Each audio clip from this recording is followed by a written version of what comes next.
Of angry and hateful political rhetoric in this country. Today, we saw a gunman who appeared to be politically motivated open fire and target Republican members of Congress. Something is clearly wrong with our political discourse when this happens, and that is the topic of tonight's Left Hook, Right Jab. Welcome to Steve Novick and KXL's Lars Larson. We're talking about that tonight, and here is your question, gentlemen. How do we start to change the tone of our politics? Steve, you're up first. Lars, we have seen a huge increase in hateful political rhetoric across the spectrum over the last several years. One thing we can do about it is people in positions of leadership can stop fanning the flames. Donald Trump called journalists the enemies of the American people. Then a Republican congressman body slammed a journalist. Trump said nothing. A recent poll showed that 42% of Trump supporters think it's okay to attack journalists. Well, if they're enemies of the people, why not? When his supporters were roughing up a protester at a rally, Donald Trump said, well, maybe he deserved to be roughed up. He said of another protester, I'd like to punch him in the face. I hope you'll agree that that kind of rhetoric is not helpful.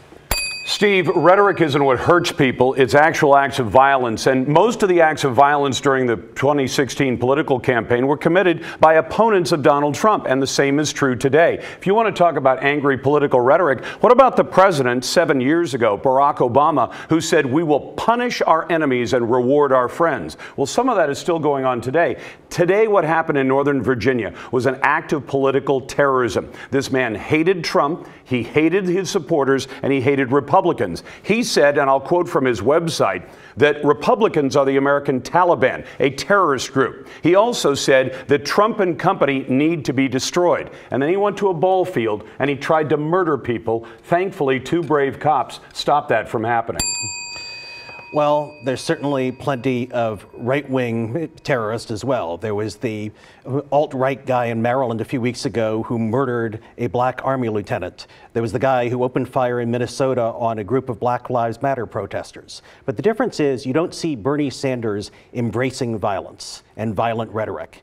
And I'd like to ask you, will you right now denounce Donald Trump for saying that journalists are the enemies of the people, for refusing to speak out when Congressman Gianforte attacked a journalist, for refusing to speak out when one of his main supporters in New Hampshire, Al Baldessaro, said that Hillary Clinton should be killed? Will you denounce Trump for those acts and non-acts?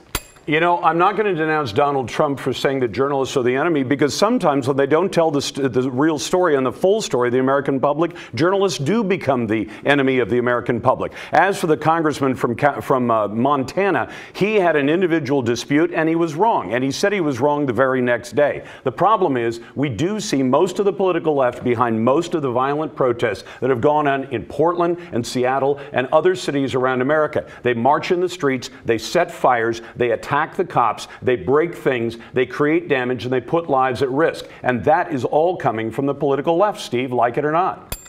Lars, I'm just stunned that you say that it was terribly wrong for Barack Obama to refer to enemies, which if you said that, it was wrong, but it's perfectly okay for Donald Trump to call journalists enemies. That's a level of hypocrisy that's rather hard to fathom. Oh, there's a difference, though. Barack Obama was talking about anybody who opposed his plans to socialize America, and that's not what Donald Trump was talking about. When Barack Obama said enemies of the people, he was talking about everyone. Saying journalists are enemies is a problem. Time's up. Thank you, gentlemen. Good job, and we'll see you next week for Left Hook, Right Jab. Tracy and Joe. Thanks, Laurel.